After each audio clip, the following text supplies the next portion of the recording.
इस वीडियो में हम पढ़ेंगे राष्ट्रपति से संबंधित 20 महत्वपूर्ण प्रश्न। और यदि इन 20 क्वेश्चंस में से आपको 15 या 15 से ज़्यादा क्वेश्चन आते हैं तो ऐसा मानकर चल सकते हैं कि आपको राष्ट्रपति के बारे में बेसिक नॉलेज है। तो चलिए शुरू करते हैं। सबसे पहला क्वेश्चन है, भारत के राष्ट्रपति का कार्यकाल कितने वर्षों का होता है? तो इसका सही आंसर होगा 5 वर्ष। दूसरा क्वेश्चन है, राष्ट्रपति का चुनाव कौन करता है? पहला ऑप्शन है जनता, दूसरा है प्रधानमंत्री, तीसरा है संसद और राज्य विधानसभाओं के निर्वाचित सदस्य और चौथा है न्यायपालिका। तो इसका आंसर होगा सी। जो राष्ट्रपति का चुनाव होता है उसमें संसद के दोनों सदनों के निर्वाचित सदस्य यानी कि लोकसभा और राज्यसभा के निर्वाचित सदस्य और राज्यों की विधानसभाओं के निर्वाचित सदस्य भाग लेते हैं। तीसरा क्वेश्चन है, भारतीय संविधान के किस अनुच्छेद में राष्ट्रपति के निर्वाचन का प्रावधान है? तो इसका आंसर होगा अनुच्छेद 54। भारत के प्रथम राष्ट्रपति कौन थे? तो देखो ये तो ज़्यादा मुश्किल क्वेश्चन नहीं है, जीके टाइप का क्वेश्चन है। तो इसका आंसर होगा डॉक्टर राजेंद्र प्रसाद। अगला क्वेश्चन है, राष्ट्रपति की आयु न्यूनतम कितनी होनी चाहिए? तो उसका आंसर होगा 35 वर्ष। अगला क्वेश्चन है, राष्ट्रपति पद के लिए उम्मीदवार कौन नहीं हो सकता? राज्यसभा का सदस्य, लोकसभा का सदस्य, राज्य विधानसभा का सदस्य, इनमें से कोई नहीं। तो इसका आंसर होगा इनमें से कोई नहीं। जो राष्ट्रपति पद के लिए उम्मीदवार होता है वह संसद के किसी भी सदन का सदस्य नहीं होना चाहिए और न ही किसी राज्य की विधानसभा का सदस्य होना चाहिए। यदि कोई व्यक्ति इनका सदस्य है तो उसे राष्ट्रपति का उम्मीदवार बनने से पहले इनकी सदस्यता से त्यागपत्र देना पड़ता है। अगला क्वेश्चन है, राष्ट्रपति को पद की शपथ कौन दिलाता है? तो इसका आंसर होगा भारत का मुख्य न्यायाधीश।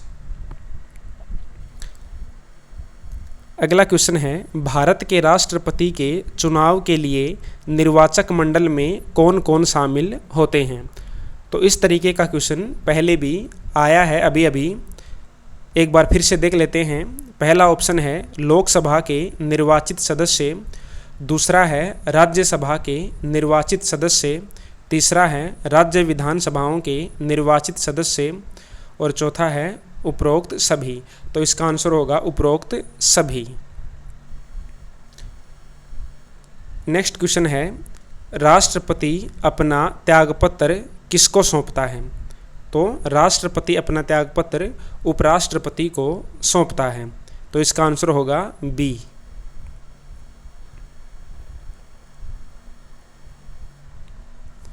अगला क्वेश्चन है, राष्ट्रपति के खिलाफ महाअभियोग की प्रक्रिया कौन शुरू करता है?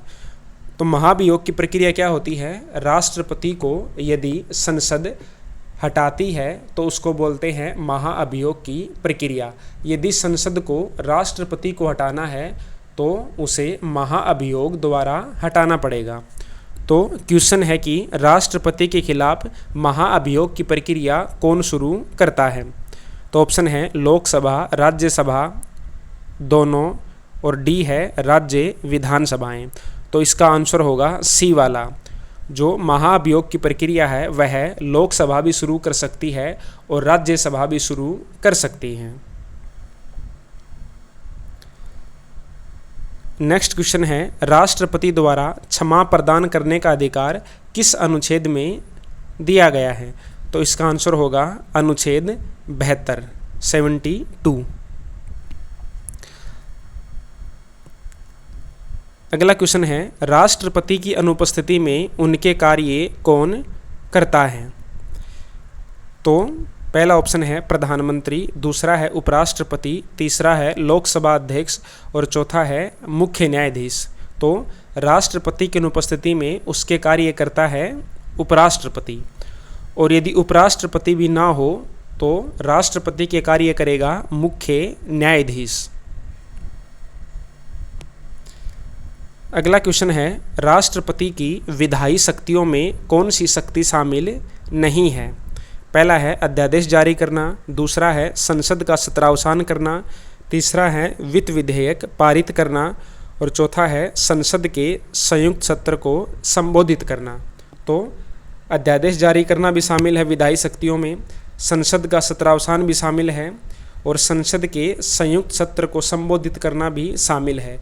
इसमें वित्त विधेयक को पारित करना शामिल नहीं है, क्योंकि वित्त विधेयक संसद द्वारा पारित किया जाता है, न कि राष्ट्रपति द्वारा।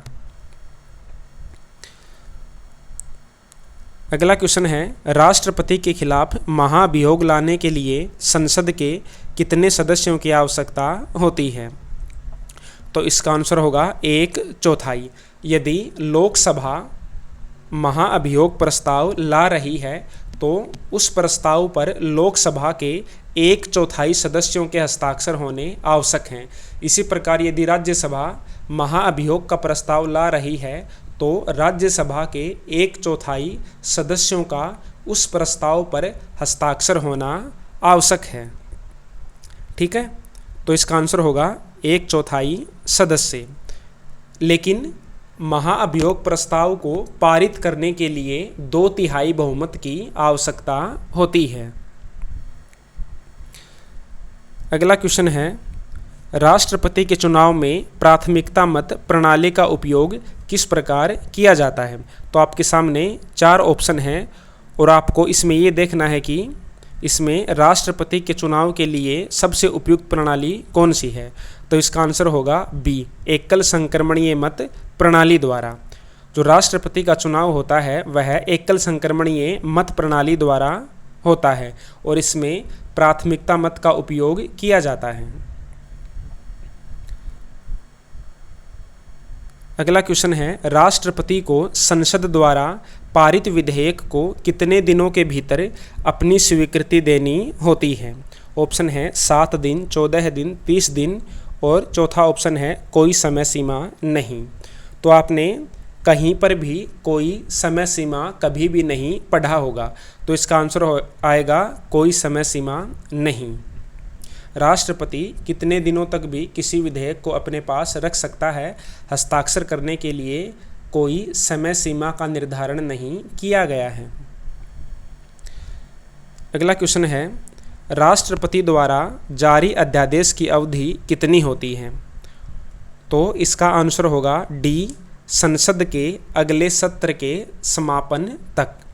और वैसे इसकी अधिकतम अवधि होती है 7.5 महीने। ठीक है, 7 महीने और 15 दिन, अधिकतम 7.5 महीने तक ही राष्ट्रपति द्वारा जारी किया गया अध्यादेश प्रभावी रह सकता है। उसके बाद यदि संसद उसको कानून के रूप में नहीं बदलती है तो वह अध्यादेश अपने आप ही समाप्त हो जाता है। अगला क्वेश्चन है, राष्ट्रपति को आपातकाल घोषित करने का अधिकार किस अनुच्छेद में दिया गया है? तो ऑप्शन है 352, 356, 360। तो इसका आंसर होगा उपरोक्त सभी। 352 में क्या है? राष्ट्रीय आपातकाल है। 356 में क्या है? राष्ट्रपति शासन है। और 360 में है वित्तीय आपातकाल। अगला क्वेश्चन है, संसद के दोनों सदनों की संयुक्त बैठक बुलाने का अधिकार किसका है? तो इसका आंसर होगा राष्ट्रपति। संसद के दोनों सदनों की संयुक्त बैठक बुलाने का अधिकार राष्ट्रपति का होता है, लेकिन उस संयुक्त बैठक की अध्यक्षता लोकसभा का अध्यक्ष करता है। अगला क्वेश्चन है, राष्ट्रपति द्वारा अध्यादेश जारी करने का प्रावधान किस अनुच्छेद में है? तो वो है अनुच्छेद 123, यानी कि ए वाला इसका आंसर सही होगा। तो राष्ट्रपति अध्यादेश जारी करता है अनुच्छेद 123 के तहत और राज्यपाल अध्यादेश जारी करता है अनुच्छेद 213 के तहत। और जो अनुच्छेद 280 है उसमें वित्त आयोग की चर्चा है और अनुच्छेद 368 है संविधान में संशोधन करने की प्रक्रिया से संबंधित। तो ये हो गए राष्ट्रपति से संबंधित 20 महत्वपूर्ण प्रश्न। इसके अलावा आपसे एक क्वेश्चन पूछता हूँ, आप उसका आंसर कमेंट करना। क्वेश्चन है कि राष्ट्रपति का परामर्शी अधिकार यानी कि परामर्श करने का अधिकार, जो सर्वोच्च न्यायालय है उसके साथ परामर्श करने का अधिकार किस अनुच्छेद के अंतर्गत आता है? इसका आंसर आपको कमेंट करके देना है।